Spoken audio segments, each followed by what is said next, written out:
हाय दोस्तों। अब तक हम लोग सिंक्रोनस मशीन के फिजिकल कॉन्सेप्ट बहुत अच्छे से कवर कर चुके हैं कि कंस्ट्रक्शन कैसे होती है, इंटरनल वर्किंग कैसे होती है, क्या इसके अंदर हार्मोनिक्स आते हैं, क्या ईएमएफ आता है और किस तरह से इसके अंदर टॉर्क प्रोड्यूस करता है। अब हमने आगे ये बोला था कि अब हम सर्किट की तरफ बढ़ेंगे तो सर्किट ड्रॉ करने की आगे आगे बात होगी और न्यूमेरिकल एनालिसिस की बात होगी सिंक्रोनस मशीन से रिलेटेड। ठीक है, तो आज का हमारा टॉपिक क्या है, इस वीडियो के अंदर हम क्या कवर करने वाले हैं, that is your voltage drop.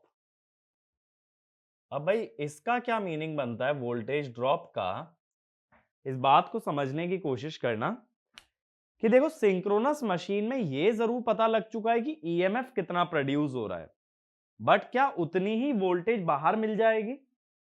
बाहर तो उतनी वोल्टेज नहीं मिल पाएगी। क्यों नहीं मिल पाएगी? क्योंकि मशीन के अंदर कुछ ना कुछ वोल्टेज के अंदर ड्रॉप आने वाला है। अब अगर मशीन के अंदर वोल्टेज ड्रॉप आने वाला है, that means terminal voltage will be less than EMF in case of generator and terminal voltage will be more than EMF in case of motor. जैसे डीसी मशीन में भी जानते हो, वीटी को जनरेटर में लिखते हो ईएमएफ माइनस आईएआरए और मोटर में लिखते हो ईएमएफ प्लस आईएआरए, क्योंकि वहां वोल्टेज ड्रॉप कौन सा होता है? आईएआरए। सेम वे में हम यहां बात कर रहे हैं कि क्या क्या वोल्टेज ड्रॉप आएंगे किसके बीच में? ईएमएफ और टर्मिनल वोल्टेज के बीच में। ठीक है, तो यहां मेनली तीन ड्रॉप की बात की जाती है। Drop due to armature resistance, जैसे डीसी मशीन में था I A R A. Drop due to leakage, ठीक है, जो कि ट्रांसफॉर्मर में था। और drop due to armature reaction. अब डीसी मशीन में आर्मेचर रिएक्शन को हमने क्वांटिफाई नहीं किया था। हमने ये बोला था आर्मेचर रिएक्शन का इफेक्ट डीमैग्नेटाइजिंग होता है, जिससे कि फ्लक्स कम हो जाता है और फ्लक्स कम हो जाने से ईएमएफ कम हो जाता है, यानी कि आउटपुट वोल्टेज भी कम हो जाती है। ऐसा हमने डीसी मशीन में बोला था।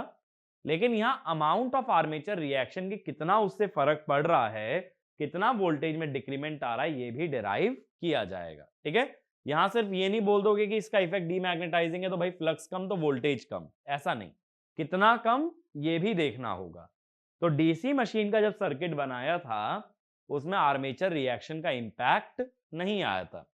सर्किट में ड्रॉप सिर्फ ब्रश ड्रॉप आ जाता था या आईएआरए का ड्रॉप आ जाता था। यहां हम तीन ड्रॉप कंसीडर करेंगे: आर्मेचर रेजिस्टेंस, लीकेज और आर्मेचर रिएक्शन।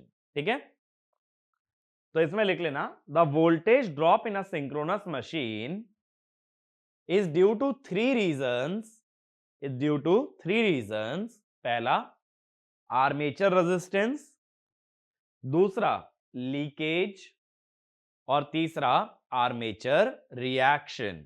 ठीक है, तो पहले ड्रॉप से शुरू कर रहे हैं। फर्स्ट लिख लो drop due to armature resistance. Drop due to armature resistance.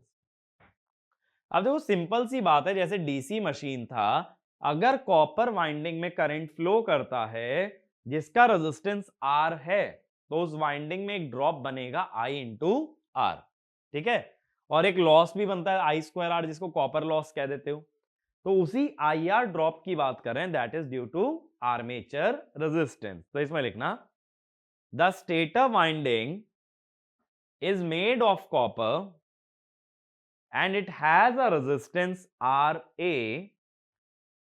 and when current Ia flows through this winding, there is a voltage drop which is equal to IaRa। ठीक है,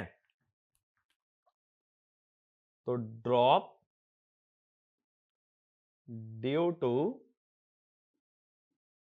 आर्मेचर रेजिस्टेंस, तो हमने क्या बोला कि कितना वोल्टेज ड्रॉप आ जाता है भाई आरए की वजह से?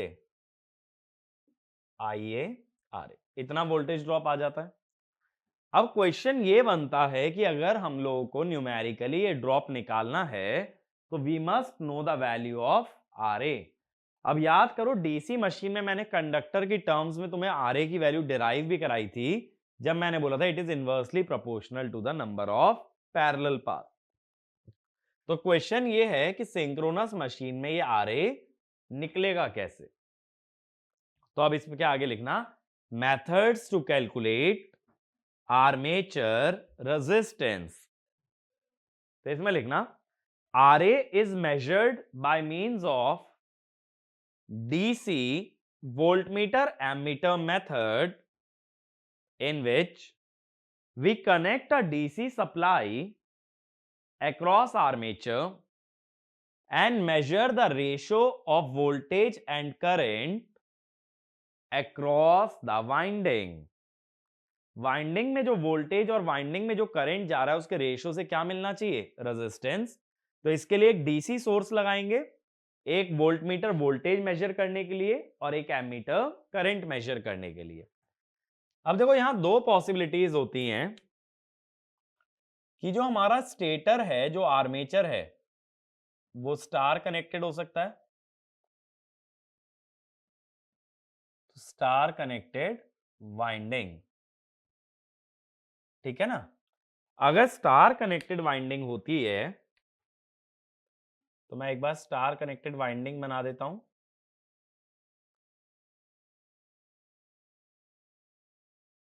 ठीक है, इस टाइप से तीन वाइंडिंग तीनों स्टार में कनेक्टेड रहेंगी। अब मेरे को एक एमीटर लगाना है, तो एमीटर एक वाइंडिंग के सीरीज में लगाया, और वोल्टमीटर हमेशा दो टर्मिनल के बीच में लगता है, तो ये लग गया अपना वोल्टमीटर। अब ये तीसरा टर्मिनल हमारा अनयूज्ड रह गया, यहां पे हमने लगा दी एक डीसी सप्लाई। अब देखो जो रेजिस्टेंस होता है, कोई भी थ्री फेज मशीन है उसकी इंपीडेंस हमेशा पर फेज गिवन होगी, ऐसा बोलने की जरूरत नहीं है। यानी अगर आरए बोला गया है 1 ओम, तो ये अंडरस्टूड है कि हर फेज का रेजिस्टेंस 1 ओम है, 1 ओम पर फेज लिखे चाहे ना लिखे।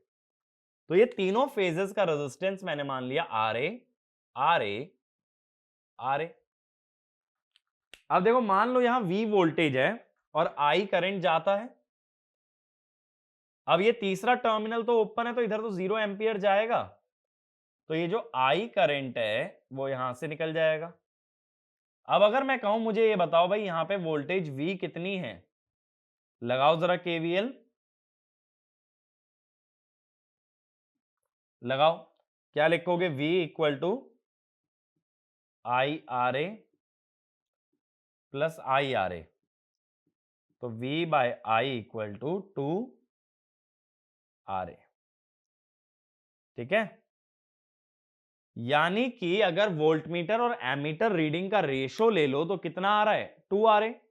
तो एक्चुअल में क्या होता है, जब मेजरमेंट के अंदर यही मेथड पढ़ते हो तो हम ऐसी एक टर्म डिफाइन करते हैं, मेजर्ड रेजिस्टेंस। मेजर्ड रेजिस्टेंस होता है अपना वोल्टमीटर रीडिंग इस मेथड के अंदर डिवाइडेड बाय एमीटर रीडिंग। ठीक है, voltmeter reading upon ammeter reading, V by I, तो ये आएगा 2RA। तो इसको हम RM लिख देते हैं, तो RM कितना बना भाई, 2RA बना। इसका मतलब अगर आर्मेचर का रेजिस्टेंस पता करना है तो जो भी रेजिस्टेंस मेजर होके आया है उसको हाफ कर लो, तो ये हो जाता है armature resistance in a star connected winding, या ये कह दो half of voltmeter reading upon ammeter reading. अब ऐसा याद रखना क्यों जरूरी है, कई बार किसी क्वेश्चन में हो सकता है आरए डायरेक्टली ना दे, वो इसके बदले तुम्हें क्या दे दे कि भाई एक स्टार कनेक्टेड वाइंडिंग में वोल्टमीटर और एमीटर की रीडिंग इतनी इतनी आई है। अब तुमसे कुछ क्वांटिटी पूछ ले, अब तुमसे कुछ भी पूछेगा तो तुम्हें आरए की जरूरत पड़ेगी, तो तुम क्या कहोगे कि वोल्टमीटर और एमीटर की रीडिंग के रेशो का हाफ लेना पड़ता है। या ऐसा भी क्वेश्चन दे सकता है, the resistance measured between two terminals of a star connected winding is 2 ओम, तो तुम कहोगे आरए मस्ट बी 1 ओम। जो रेजिस्टेंस मेजर किया जा रहा है उसका हाफ लेंगे। और ये कॉन्सेप्ट सिंक्रोनस तक ही नहीं, इसको इंडक्शन में भी लेके जाना। अगर इंडक्शन में भी बोल दे स्टार कनेक्टेड वाइंडिंग के दो टर्मिनल्स के बीच का रेजिस्टेंस है, तो यानी पर फेज रेजिस्टेंस उससे आधा होगा। अब दूसरी पॉसिबिलिटी क्या बनती है अपनी, दूसरी बनती है डेल्टा कनेक्टेड वाइंडिंग। ठीक है, अब डेल्टा कनेक्टेड वाइंडिंग अगर एक पॉसिबिलिटी बन रही है तो मैं डेल्टा वाली वाइंडिंग ड्रॉ कर लेता हूं। ठीक है, ये एक फेज की वाइंडिंग हो गई। अब ये दूसरे फेज की वाइंडिंग मैंने बना लिया और ये तीसरे फेज की वाइंडिंग बन गई। ठीक है, अब इसके अंदर तुम्हें करंट मेजरमेंट के लिए एक एमीटर लगाना पड़ गया और वोल्टेज मेजरमेंट के लिए एक वोल्टमीटर लगाना पड़ गया। ठीक है, और ये तीसरा टर्मिनल पहले की तरह खुला छोड़ दिया गया। अब अगेन देखो होगा क्या कि तीनों फेजेस का रेजिस्टेंस होगा R A R A R A, और इधर हमने लगा रखी है एक डीसी सप्लाई। अब ये वोल्ट मीटर रीडिंग तो V होगी, एमीटर रीडिंग होगी I। जब इधर 0 एम्पियर करंट जाएगा तो इस RA में अगर करंट I1 आया तो I1 ही इधर जाएगा। ठीक है, तो ये दोनों किस में आ गए? ये दोनों आ गए सीरीज में। जब दोनों में सेम करंट है तो ये कनेक्शन है सीरीज। अब मुझे ये बता सकते हो यहां पे वोल्ट मीटर रीडिंग और एमीटर रीडिंग का रेशियो कैसे लोगे? देखो ये RA है, ये दोनों सीरीज में है तो ये 2RA है, तो I क्या होगा? V by RA plus V by 2RA। ये जो 2RA का रेजिस्टेंस बनेगा ये RA के पैरेलल आ जाएगा, तो दोनों की वोल्टेज सेम होगी। तो V by I is 2RA by 3।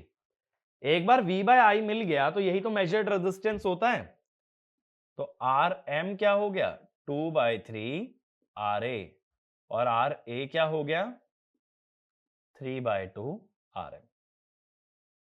अब देखो इस कॉन्सेप्ट को यूटिलाइज करने के लिए क्वेश्चन में ये बहुत केयरफुली रीड करना जरूरी है कि मशीन स्टार कनेक्टेड है या डेल्टा कनेक्टेड है।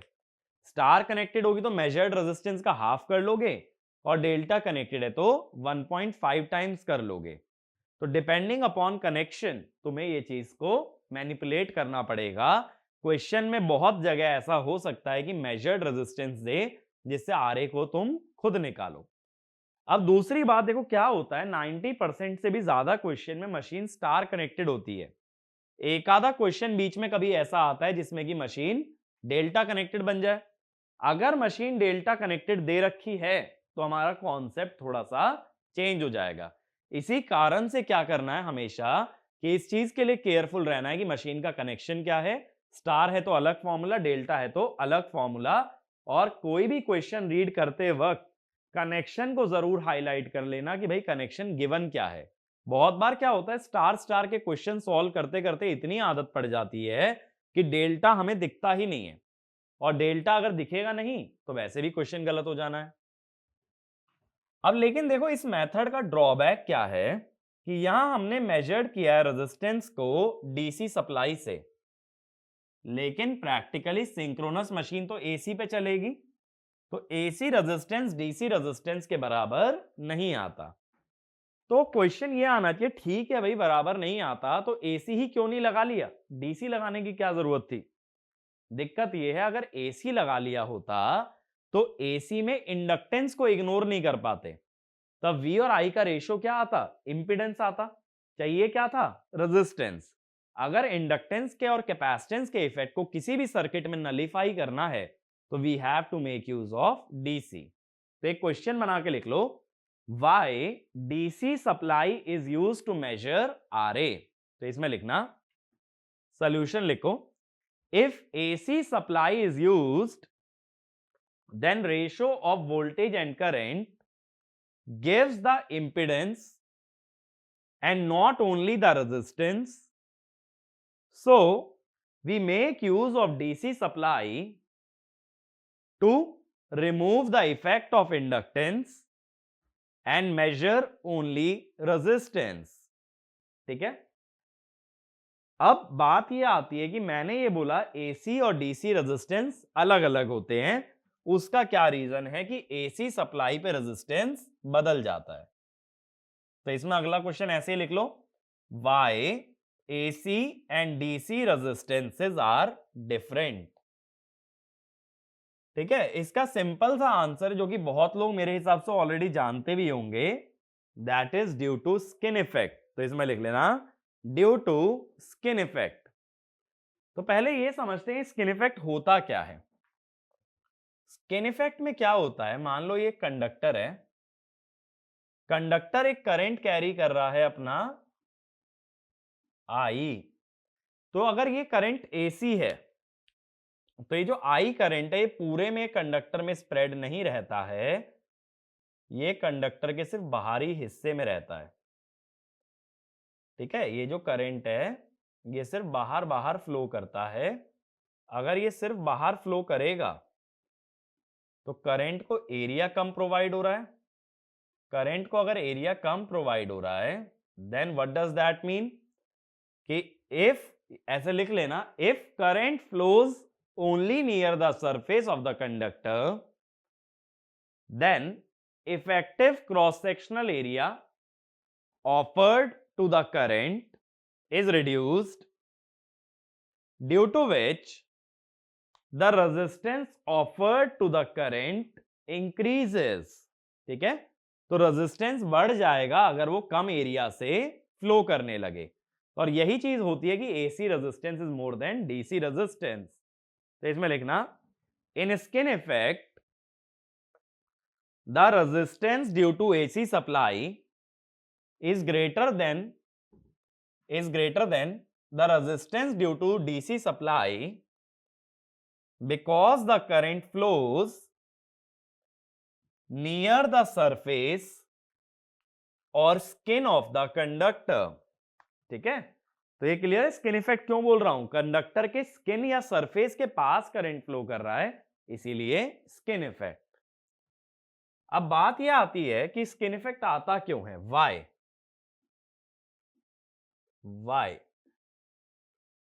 अब देखो क्या होता है कि जब करंट हमारा फ्लो कर रहा है अंदर की तरफ,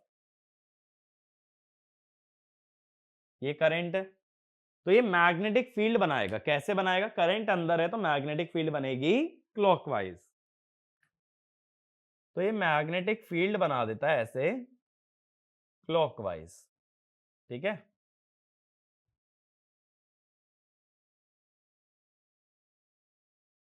अब अगर करंट चेंजिंग है टाइम के साथ, I is a function of t, then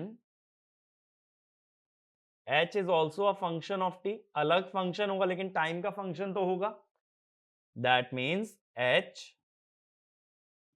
varies with time। if ऐसा मान लो I increases, h increases। अगर h बढ़ेगा तो किसी भी क्रॉस सेक्शन से पास होने वाला फ्लक्स बढ़ेगा, तो फाई इंक्रीजेस। अगर फाई फंक्शन ऑफ टाइम हो गया, फाई टाइम के साथ चेंज हो रहा है, तो EMF is induced that tries to maintain flux constant. ठीक है, अब कैसे, देखो ये जो मैग्नेटिक फील्ड लाइंस हैं ये ऐसे क्रॉस सेक्शन से पास हो रही होंगी। ये जो मैंने एरिया बनाया ना, ये मैं सोचना 2 डायमेंशनल है। जैसे मान लो मैग्नेटिक फील्ड लाइन ऐसे हैं, समझ रहे हो सर्कल जो मैं ड्रॉ कर रहा हूं, तो मैं एरिया ऐसे ले रहा हूं, तो मैग्नेटिक फील्ड इस एरिया को कट कर रही है, यानी एरिया अंदर की तरफ ले रहा हूं ऐसे फ्लैट। ठीक है, क्योंकि ये जो सिलेंडर है ये अंदर की तरफ होगा ना, ऐसे इस टाइप से होगा, तो ये एरिया मैंने अंदर की तरफ लिया। अब ईएमएफ ऐसा इंड्यूस होना चाहिए जो इसको अपोज करे। अपोज करने के लिए ये लाल वाली लूप की मैग्नेटिक फील्ड कैसे आए, लेफ्ट में आए, तो इसका करंट कैसे बने, क्लॉकवाइज। ये बात समझ रहे हो, लाल वाली जो लूप है इसकी मैग्नेटिक फील्ड लेफ्ट में आनी चाहिए, तो इसका करंट क्लॉकवाइज बने। तो कैसे बने, ऐसे, ठीक है ना, ऊपर से अंदर की तरफ आए और नीचे से बाहर की तरफ। सेम वे में देखो ये वाला नीचे वाला देखो, ये भी एक लूप से पास हो रहा है, उस लूप से फ्लक्स बढ़ रहा है। फ्लक्स को कम करने के लिए क्या करना पड़ेगा कि इसकी मैग्नेटिक फील्ड लाल वाले की राइट में आए, राइट में आए तो पीछे से ऊपर और आगे से नीचे, पीछे से ऊपर आगे से नीचे। और ये अब देखो जो ऊपर वाला करंट है ये अंदर जा रहा है तो क्रॉस, नीचे वाला करंट बाहर आ रहा है तो डॉट। ऊपर वाला करंट बाहर आ रहा है तो डॉट, नीचे वाला करंट अंदर जा रहा है तो क्रॉस। इस टाइप से एडी करंट फॉर्म हो जाते हैं। अब ये जो अंदर वाले डॉट हैं वो इस क्रॉस को काट देंगे और बाहर वाले जो क्रॉस हैं वो इस क्रॉस के साथ ऐड हो जाएंगे। क्रॉस और क्रॉस ऐड हो गया तो करंट बढ़ गया, क्रॉस और डॉट कट गया तो करंट घट गया। तो इसका मतलब क्या हुआ कि अंदर करंट कम हो जाता है क्रॉस और डॉट कैंसिल होने से, और बाहर क्रॉस और क्रॉस ऐड होने से करंट बढ़ जाता है। और यही चीज मैंने बोली है, ज्यादातर करंट कहां फ्लो करता है, बाहर की तरफ। ठीक है, तो इसमें हमने क्या बोला कि ईएमएफ ऐसा इंड्यूस होगा जो कि फ्लक्स को कांस्टेंट करने की कोशिश करेगा, यानी कि H due to eddy current, ये एडी करंट ही मान लो, opposes H due to conductor current. Conductor current की वजह से जो भी H बन रहा है उससे अपोजिट डायरेक्शन में ही H आएगा एडी करंट का। तो करंट अगर ऐसे इंड्यूस हो गए तो क्या होगा कि करंट अंदर की तरफ तो आपस में कैंसिल हो जाएंगे और बाहर की तरफ करंट ऐड हो जाएंगे। तो जहां ऐड होंगे वहीं करंट ज्यादा फ्लो करता है, that is called as the skin effect. ऐसा होने के कारण देखो क्या होता है कि आर्मेचर रेजिस्टेंस एसी का जो होता है वो 1.2 से लेके 1.3 टाइम्स तक होता है डीसी रेजिस्टेंस, लेकिन ये 50 हर्ट्ज पे चलता है।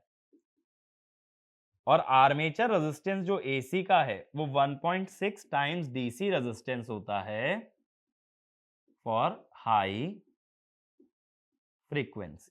हाई फ्रीक्वेंसी पे 1.6 टाइम्स और कम फ्रीक्वेंसी पे 1.2 से 1.3 टाइम्स। तो ये जनरल लॉजिक होता है हमारा स्किन इफेक्ट का। ठीक है, स्किन इफेक्ट के बारे में और ज्यादा बातें करते हैं हम लोग जनरली पावर सिस्टम के अंदर, बट यहां पे ये लॉजिक इतना क्लियर रखना कि स्किन इफेक्ट आता क्यों है और उससे इंपैक्ट क्या होता है। ठीक है, ये बात क्लियर हुई। तो जो एसी में रेजिस्टेंस यूज करोगे वो मेजर्ड रेजिस्टेंस से डायरेक्टली नहीं आता, उसमें स्किन इफेक्ट का फैक्टर भी लेना पड़ता है। लेकिन क्वेश्चन में अगर ये स्किन इफेक्ट वाला डेटा गिवन है कि 1.2 का फैक्टर लेना है, 1.3 का लेना है या 1.6 का, तो कंसीडर करना। अगर ये डेटा दिया ही ना जाए तो इसको बिल्कुल कंसीडर मत करना। जो भी मेजर्ड रेजिस्टेंस से निकालोगे, यानी जो डीसी रेजिस्टेंस आ रहा है एज इट इज उसी रेजिस्टेंस को क्वेश्चन के अंदर यूज कर लिया जाएगा। ठीक है, तो उसमें कोई फैक्टर मत मल्टीप्लाई करना अनलेस कि क्वेश्चन के अंदर ऐसा मेंशन्ड हो। अब एक ड्रॉप क्लियर हुआ ना, तो दूसरा ड्रॉप लिखो, drop due to leakage flux. Drop due to leakage flux. अब देखो हमने ट्रांसफार्मर में भी देखा था कि लीकेज फ्लक्स क्या होता है, जो फ्लक्स एक वाइंडिंग से दूसरी वाइंडिंग ना जा पाए, that is your leakage flux. यहां सारा मॉडल जो है ना स्टेटर पे बन रहा है, तो लीकेज भी किसका देखोगे, स्टेटर का। यानी जिस फ्लक्स ने अपना रास्ता स्टेटर से शुरू करते हुए रोटर से कंप्लीट नहीं किया, यानी स्टेटर वाइंडिंग में तो रहा बट रोटर वाइंडिंग में नहीं रहा, उसे क्या बोलोगे, लीकेज। ठीक है, तो इसमें लिखना leakage flux in a synchronous machine refers to the flux produced by the stator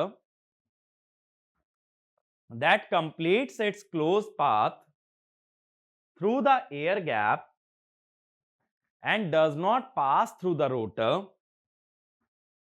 So this flux only links the stator winding but not the rotor winding. ऐसे ही ट्रांसफॉर्मर में प्राइमरी का जो फ्लक्स सेकेंडरी तक ना पहुंचे वो leakage, और secondary का वो फ्लक्स जो प्राइमरी तक ना पहुंचे वो भी लीकेज। तो लीकेज फ्लक्स ऐसे था, अब ट्रांसफॉर्मर में तुमने क्या किया था कि लीकेज फ्लक्स से बनाया था लीकेज ईएमएफ। जब मैंने बोला था कि लीकेज ईएमएफ 90 डिग्री लैग करेगा लीकेज फ्लक्स से, और ऐसा बनाने के बाद तुमने क्या कहा था कि ईएमएफ को करंट इनटू रिएक्टेंस लिख देंगे, तो लीकेज फ्लक्स से जो वोल्टेज घटने वाली है वो एक लीकेज रिएक्टेंस की फॉर्म में कन्वर्ट हो जाती है। और ऐसा हो जाने से हम लोग लीकेज फ्लक्स को कैसे दिखाते हैं? As a leakage reactance. तो ये पॉइंट लिखना, as in the case of a transformer, leakage flux is responsible for leakage EMF, which can be represented in the form of leakage reactance, which can be represented in the form of leakage reactance। अब देखो, air gap जब ज्यादा लोगे, air gap अगर ज्यादा लोगे stator और rotor के बीच में, तो यानी स्टेटर और रोटर को दूर रखा गया। अगर स्टेटर और रोटर दूर दूर रखे हैं तो इससे होगा क्या कि इनमें कॉमन फ्लक्स घट जाएगा और जो बीच में से लीक करने वाला है लीकेज फ्लक्स बढ़ जाएगा। लीकेज फ्लक्स अगर बढ़ गया तो जो लीकेज रिएक्टेंस है वो भी बढ़ जाएगी, क्योंकि लीकेज फ्लक्स को सर्किट में कैसे दिखाने वाले हो? एक रिएक्टेंस से। याद करो, ट्रांसफॉर्मर की जो सीरीज ब्रांच होती थी उसमें दो पैरामीटर होते थे, एक तो वाइंडिंग रेजिस्टेंस और एक लीकेज रिएक्टेंस। वही चीज अब मैं कह रहा हूं कि वाइंडिंग रेजिस्टेंस को तो नाम दे दिया आर्मेचर रेजिस्टेंस, और उसके साथ में सीरीज में क्या दिखा दोगे? Leakage reactance. तो हम ये कह देते हैं जो लीकेज रिएक्टेंस आती है ना, ये प्रोपोर्शनल टू एयर गैप आ जाती है। तो मशीन का जब कभी एयर गैप बढ़ता है तो उसकी लीकेज रिएक्टेंस भी बढ़ती है। एयर गैप की बात ट्रांसफॉर्मर के अंदर इसलिए नहीं करते क्योंकि ट्रांसफॉर्मर में एचवी और एलवी वाइंडिंग के बीच में पूरा पाथ आयरन का होता है, बीच में कहीं से कहीं तक भी एयर गैप नहीं डाला जाता। लेकिन वहीं सिंक्रोनस मशीन या रोटेटिंग मशीन में एयर गैप होना बहुत ज्यादा जरूरी है, वरना रोटर स्मूथली नहीं रोटेट कर पाएगा। तो जो फ्लक्स एयर गैप से चला गया, एक हिस्से से दूसरे हिस्से नहीं पहुंचा, that is your leakage flux. Simple, ठीक है। तो लीकेज फ्लक्स कब बढ़ता है? जब हमारा एयर गैप बढ़ता है, और लीकेज फ्लक्स बढ़ने से बढ़ती है हमारी लीकेज रिएक्टेंस। बात क्लियर हुई? ठीक है। तो हम लोग क्या कर देते हैं कि जो ईएमएफ होता है, अगर न्यूमेरिकली भी मैं लिखूं, EMF due to leakage flux, इसको ऐसे लिख देते हैं IA XAL। ठीक है। तो इसमें जो XAL होती है, आर्मेचर लीकेज रिएक्टेंस, और ये रिएक्टेंस क्या होती है? क्या ये एक्चुअली एग्जिस्ट करती है? बिल्कुल भी नहीं। This is actually hypothetical. ये बात मैंने ट्रांसफॉर्मर में भी बोली थी कि लीकेज रिएक्टेंस जैसी कोई रिएक्टेंस होती ही नहीं है, वो सिर्फ क्या होता है? Leakage flux. और लीकेज फ्लक्स के ईएमएफ को लीकेज रिएक्टेंस के टर्म में शो करते हैं। ऐसा इसलिए करते हैं ताकि सर्किट ड्रॉ हो पाए, अदरवाइज सर्किट ही नहीं बना पाओगे। तो सर्किट बनाने के लिए हम लोग अपनी कन्वीनियंस के लिए कर रहे हैं, ऐसी कोई रिएक्टेंस मशीन में कनेक्टेड नहीं होती है। ठीक है। ऐसा मत सोचना ऐसा एक इंडक्टर कनेक्टेड ही रहेगा। अब सबसे इंपॉर्टेंट ड्रॉप पे आते हैं। सिंक्रोनस मशीन के अंदर मोस्ट इंपॉर्टेंट वोल्टेज ड्रॉप, अगला लिखो, drop due to armature reaction. तो देखो, अगर डीसी मशीन कवर करके आए हो तो ये बात बहुत अच्छे से समझ गए होगे कि आर्मेचर रिएक्शन बहुत एक रेलिवेंट पैरामीटर होता है, बहुत एक इंपॉर्टेंट कॉन्सेप्ट है। सेम कॉन्सेप्ट हमारा सिंक्रोनस मशीन के अंदर भी कैरी हो रहा है, और इससे बनने वाले वोल्टेज ड्रॉप को कह रहे हैं drop due to armature reaction.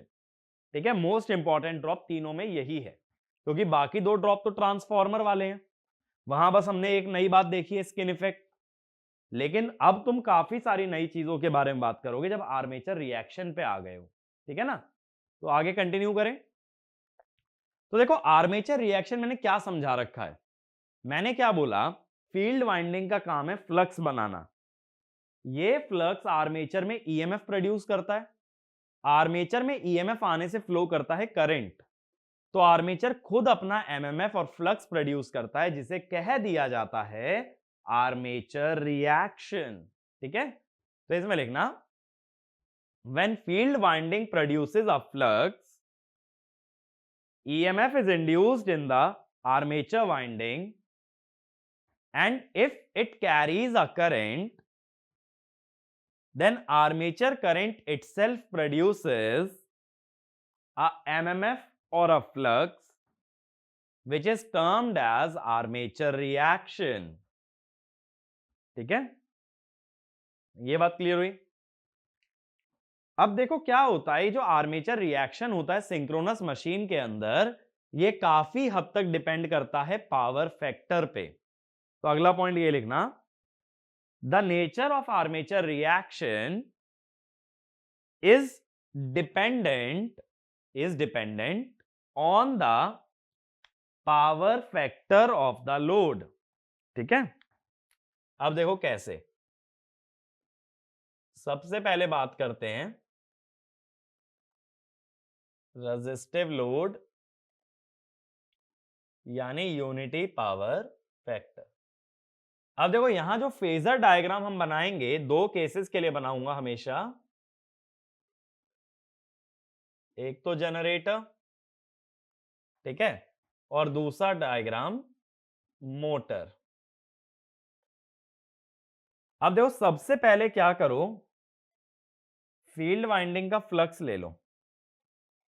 Rotor का फ्लक्स जहां होता है, पोल्स का फ्लक्स जहां होता है, वो होती है डी एक्सिस।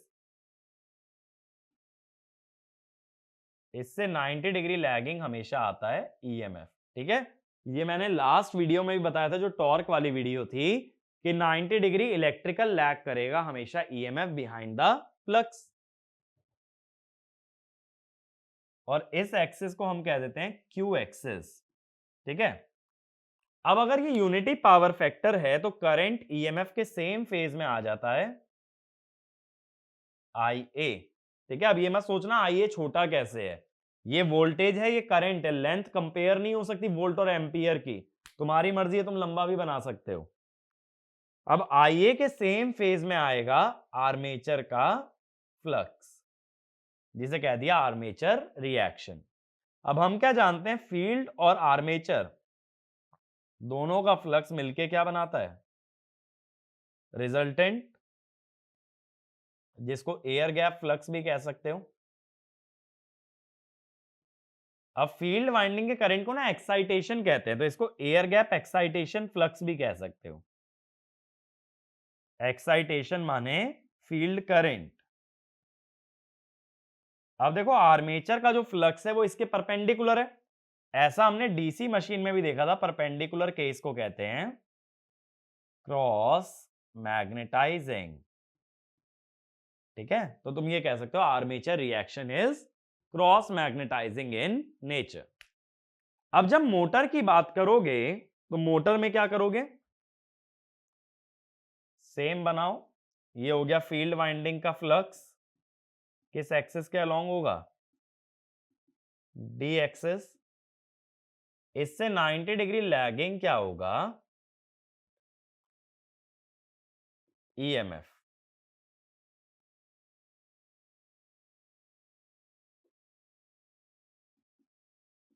अब यूनिटी पावर फैक्टर है तो आइए इसी के फेज में आएगा।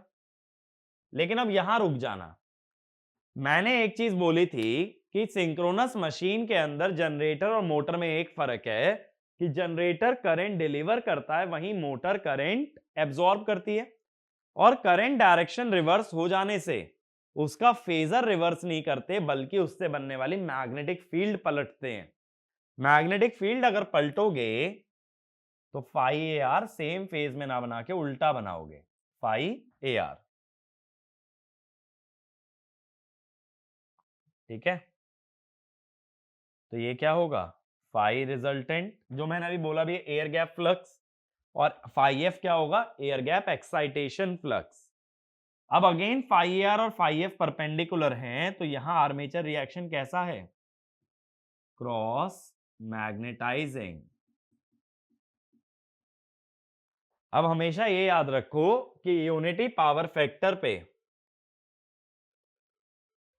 जनरेटर हो या मोटर हो, आर्मेचर रिएक्शन कैसा होता है? Cross magnetising. ठीक है, दोनों ही केसेस में। अब हमें अदर पावर फैक्टर्स भी अभी देखने हैं। अदर पावर फैक्टर, जैसे ये तो यूनिटी कवर हुआ ना, अब मैं अगला बताता हूं, lagging power factor. Purely inductive ले लो पहले, purely inductive load, purely inductive.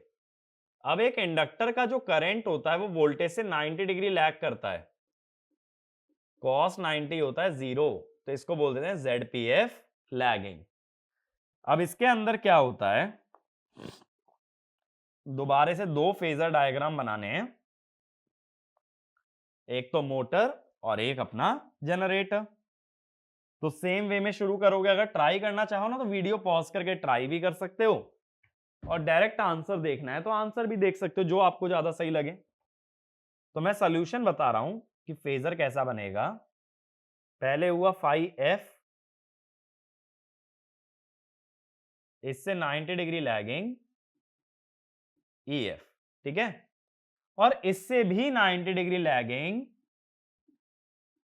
आई ए, ठीक है ना, और इसी के सेम फेज में फाई ए आर। अब देखो फाई एफ है लेफ्ट में, फाई ए आर है राइट में। जब लेफ्ट और राइट के दो फेजर या दो वेक्टर को ऐड करोगे तो इसकी टिप से मैंने फाई ए आर बना लिया, तो ये बना रिजल्टेंट। अब देखो रिजल्टेंट कम हो गया फील्ड वाले से, कम होने का मतलब है डीमैग्नेटाइजिंग। ठीक है, अब नाम बार बार नहीं बताऊंगा, air gap flux, air gap excitation flux, ये सब नाम ऑलरेडी एक्सप्लेन कर चुका हूं। बात को यहां पे समझना, आर्मेचर रिएक्शन अपोज कर रहा है फील्ड फ्लक्स को, तो वो मैग्नेटिज्म को कम कर रहा है, यानी दैट इज डीमैग्नेटाइजिंग। वहीं जब मोटर में बनाते हो तो क्या चेंज आता है, देखो ये फाई एफ है, ये ई एफ है, 90 डिग्री लैगिंग का मतलब है आई ए लेफ्ट में आएगा, लेकिन मोटर में करंट उल्टी डायरेक्शन में फ्लो होता है, इसीलिए आई ए से उल्टा ही बनाना है फाई ए आर। ये फाई ए आर आया, फाई एफ और phi A R same direction में है, तो दोनों का सम और ज्यादा आएगा, और ये मतलब ओरिजिन से ड्रॉ किया ऐसे, ये और ज्यादा आया। अगर मैग्नेटिज्म या मैग्नेटिक फील्ड बढ़ गई तो इट इज मैग्नेटाइजिंग। तो देखो जनरेटर मोटर में उल्टा हो गया, जनरेटर में डीमैग्नेटाइजिंग तो मोटर में मैग्नेटाइजिंग। तो अब की बार हमने पावर फैक्टर लिया है ZPF लैग,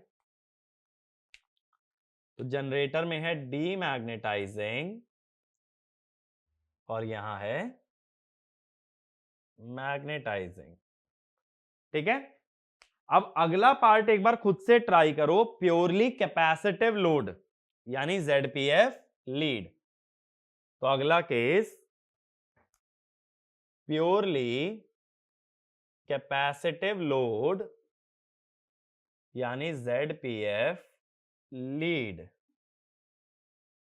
ठीक है भाई, अब एक बार ट्राई करो। अब वैसे देखो मोटर में मैकेनिकल लोड है तो उसके पावर फैक्टर की बात नहीं कर सकते, इसका मतलब है जो टर्मिनल्स पे पावर फैक्टर यानी VT और IA के बीच का जो पावर फैक्टर है उसकी बात मैं कर रहा हूं। ठीक है, टर्मिनल वोल्टेज और करंट के बीच का।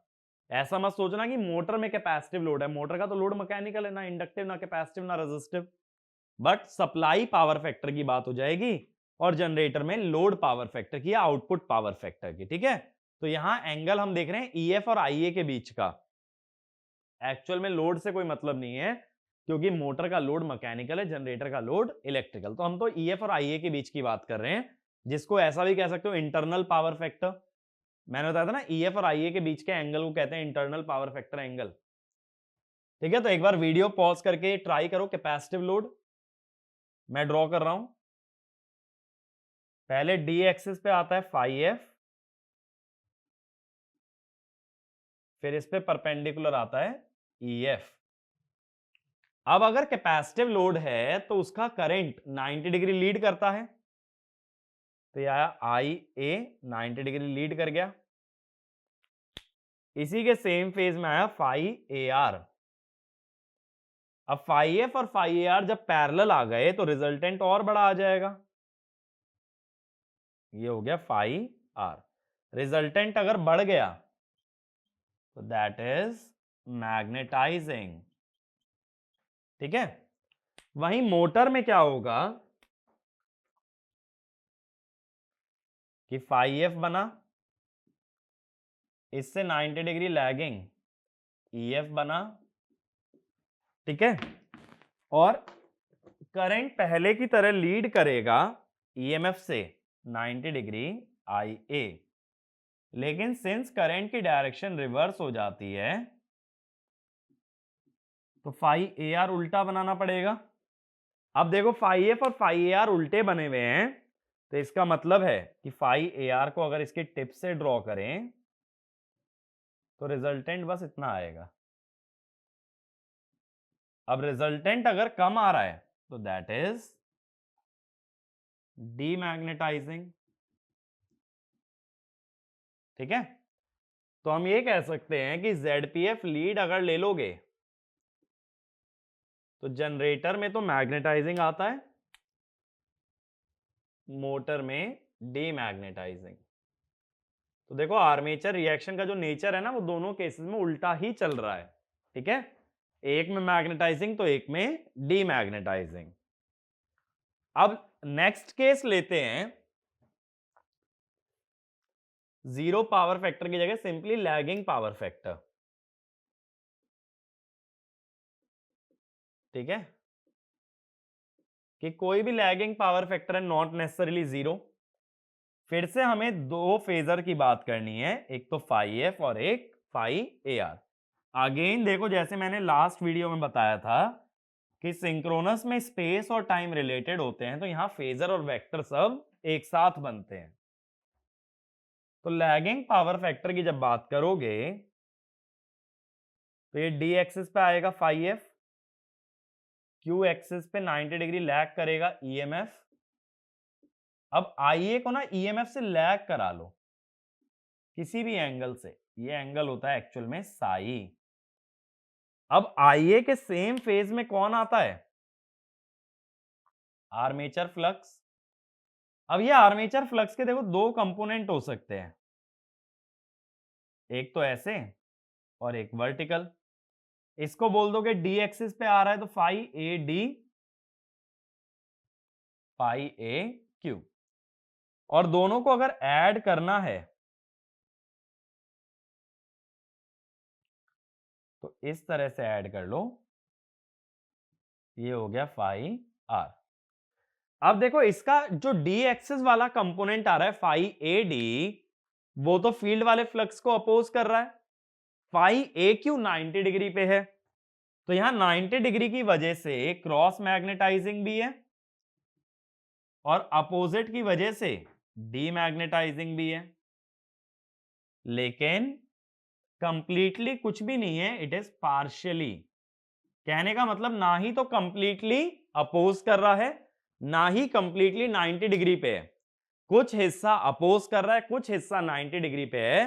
तो पार्शियली क्रॉस मैग्नेटाइजिंग और पार्शियली डीमैग्नेटाइजिंग। अब ऐसे ही मोटर पे आ जाओ,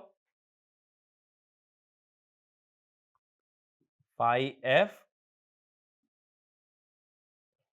90 डिग्री लैगिंग ई एफ, इससे भी लैगिंग आई ए। लेकिन फाई ए आर जो बनाओगे वो इसके सेम फेज में ना बना के उल्टा बनाओगे। अगेन देखो फाई ए आर के दो कंपोनेंट हो जाएंगे,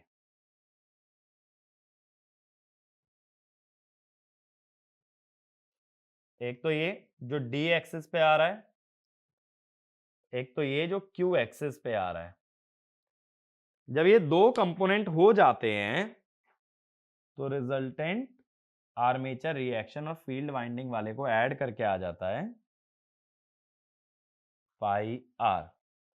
अब देखो डी एक्सिस वाला तो फील्ड वाइंडिंग वाले के पैरेलल आ रहा है, क्यू एक्सिस वाला परपेंडिकुलर आ रहा है। पैरेलल आने का मतलब मैग्नेटाइजिंग और परपेंडिकुलर माने क्रॉस मैग्नेटाइजिंग, माने कुछ हिस्सा मैग्नेटाइजिंग तो कुछ हिस्सा क्रॉस मैग्नेटाइजिंग, तो दोनों क्या है पार्शियली, फुली ना क्रॉस ना ही मैग्नेटाइजिंग। तो जनरली लैगिंग पावर फैक्टर पे क्या हुआ, जनरेटर में क्रॉस प्लस डीमैग्नेटाइजिंग, मोटर में क्रॉस प्लस मैग्नेटाइजिंग। ठीक है, तो अगर कंप्लीटली 90 डिग्री पे ना जाए तो उसमें मैग्नेटाइजिंग डीमैग्नेटाइजिंग इफेक्ट भी होता है, साथ साथ क्रॉस मैग्नेटाइजिंग इफेक्ट भी होता है। लास्ट केस हम लोग देख रहे हैं, लास्ट केस अपना बनता है लीडिंग पावर फैक्टर। अब देखो ना तो पावर फैक्टर यूनिटी है ना ही जीरो है, कोई इंटरमीडिएट पावर फैक्टर है। अगेन दो वेक्टर डायग्राम की बात करनी है, first the case of generator, second is the case of motor. ठीक है, दोनों के बारे में बात करनी है। अब जनरेटर के अंदर क्या होगा, ये बना phi F 90 degree lagging, E F इससे लीडिंग,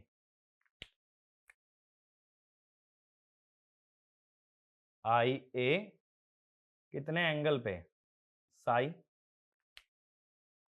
इसके सेम फेज में फाई ए आर, जिसका एक कंपोनेंट डी एक्सिस पे एक कंपोनेंट क्यू एक्सिस पे, और दोनों को अगर ऐड करना है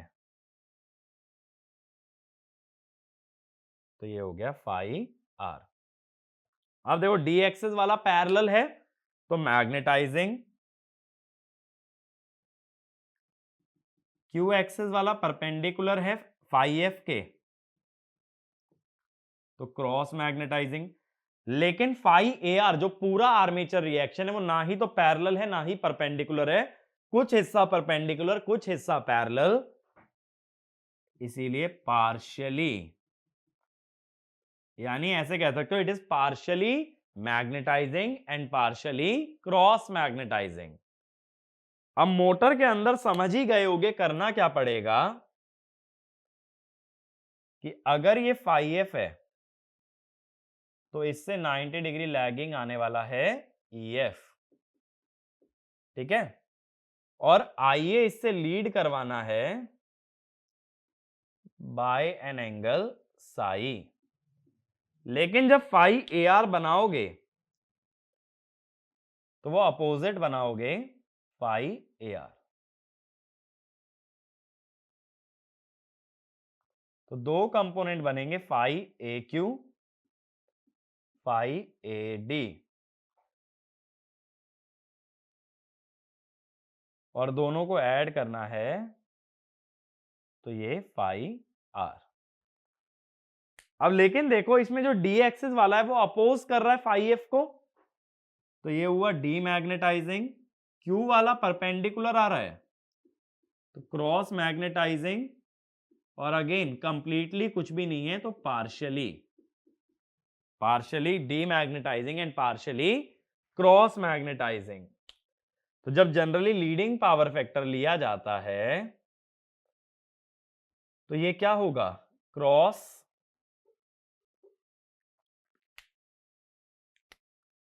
क्रॉस प्लस मैग्नेटाइजिंग, और इधर क्रॉस प्लस डीमैग्नेटाइजिंग।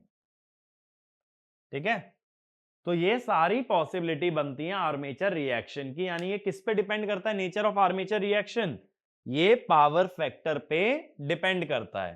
तो मशीन का जैसा पावर फैक्टर होगा उस हिसाब से आर्मेचर रिएक्शन फ्लक्स को बढ़ा भी सकता है और कम भी कर सकता है। तो ये वाला पॉइंट लिख लेना, the nature of armature reaction is dependent on power factor of operation. ठीक है, is dependent on power factor of operation. बात क्लियर हुई? ठीक है, अब देखो इसमें भी क्या करते हैं, जो आर्मेचर रिएक्शन है इसका फ्लक्स आईए के सेम फेज में है, तो लीकेज वाले का भी जो फ्लक्स होता है वो आईए के सेम फेज में होता है। इसीलिए सर्किट डायग्राम में क्या कर देते हैं कि जैसे लीकेज वाले को एक रिएक्टेंस बना दिया था, ऐसे ही आर्मेचर रिएक्शन को भी एक रिएक्टेंस बना देते हैं।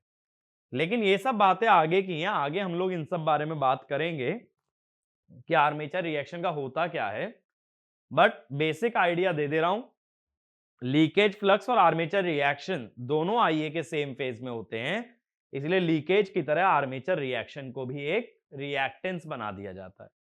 ठीक है, अब एक पॉइंट और लिखो, in salient pole machine the air gap is non uniform, so the reluctance offered to armature flux depends whether armature flux lies along d axis or q axis, whether armature current lies along d axis or q axis. So we cannot model armature reaction as a reactance. ठीक है, कहने का मतलब क्या हुआ, देखो reactance कैसे बनाते हो या इंडक्टेंस कैसे बनाते हो, एन स्क्वायर बाय रिलक्टेंस। लेकिन अगर आर्मेचर रिएक्शन को मिलने वाली रिलक्टेंस ही फिक्स नहीं है तो इंडक्टेंस भी फिक्स नहीं होगी। इंडक्टेंस अगर फिक्स नहीं होगी तो तुम रिएक्टेंस बना ही नहीं सकते। ठीक है, ये चीज जब सेलिएंट पोल पढ़ेंगे ना तो अच्छे से समझ आएगा। इसको टू रिएक्शन थ्योरी के नाम से जानते हैं। ये सब थ्योरी की जरूरत क्यों पड़ी, ये सब सेलिएंट पोल में बात करेंगे, बट बेसिक सी बात अभी समझो। अगर तुम आर्मेचर रिएक्शन का एयर गैप फिक्स नहीं कर सकते तो रिलक्टेंस फिक्स नहीं है, रिलक्टेंस फिक्स नहीं है तो इंडक्टेंस भी फिक्स नहीं है। इसीलिए सेलिएंट पोल में इंडक्टेंस या आर्मेचर रिएक्टेंस नहीं बना पाते हैं। ठीक है, ये मेरी बात क्लियर हुई? इस पे एक छोटा सा क्वेश्चन लिखो जिसका सॉल्यूशन मैं अगले वीडियो में बताऊंगा। A synchronous motor connected to a bus bar at no load. A synchronous motor connected to a bus bar at no load. The air gap flux was found to be 25 milliweber. ठीक है, full stop. Now when the supply is disconnected, keeping the same field excitation, the air gap flux becomes 20 milliweber. What is the no load power factor of the motor? What is the no load power factor? Nature लिख लो of the motor. ठीक है, तो इस question का solution हम discuss करेंगे। इसमें बस तुम्हें lagging, leading, unity power factor ऐसा कुछ बताना है कि किस तरह का पावर फैक्टर बनेगा इन द केस ऑफ मोटर। तो एक क्वेश्चन को सोच के एनालाइज करके रखना। तो अगर मैं इस लेक्चर को समराइज करूं तो हमने तीन तरह के वोल्टेज ड्रॉप देखे। आईआर वाला आर्मेचर रेजिस्टेंस जिसमें मैंने स्किन इफेक्ट के बारे में डिस्कस किया। फिर हमने लीकेज की बात की कि ट्रांसफार्मर की तरह होता है, लीकेज रिएक्टेंस बनती है। फिर आर्मेचर रिएक्शन की बात की जिसका नेचर हमने देखा पावर फैक्टर पे डिपेंड करता है, और ये टेबल हमें मिली थी। ठीक है, अब अगले लेक्चर में हम लोग क्या करेंगे, पहले तो इस क्वेश्चन का सॉल्यूशन देखेंगे जो मैं देके जा रहा हूं, और अगले लेक्चर के अंदर हम ये देखेंगे कि इक्विवेलेंट सर्किट कैसे बनता है सिंक्रोनस मशीन का। अब हमें ये पता है ईएमएफ और टर्मिनल वोल्टेज के बीच में क्या क्या डिफरेंसेस आने वाले हैं, और अब आगे जितनी भी बात चलेगी सिलेंड्रिकल रोटर के बारे में बात चलेगी। यहां तक चीजें सेम है दोनों के अंदर, लेकिन अब मैं आगे सिर्फ सिलेंड्रिकल रोटर की बात करूंगा, और इस टॉपिक के लास्ट में जाते हुए हम सेलिएंट पोल को भी स्टडी करेंगे। ठीक है, तो इस लेक्चर को यहीं वाइंड अप करते हैं। जल्दी ही मिलते हैं नेक्स्ट लेक्चर के अंदर और आगे की बातें डिस्कस करते हैं। Thank you.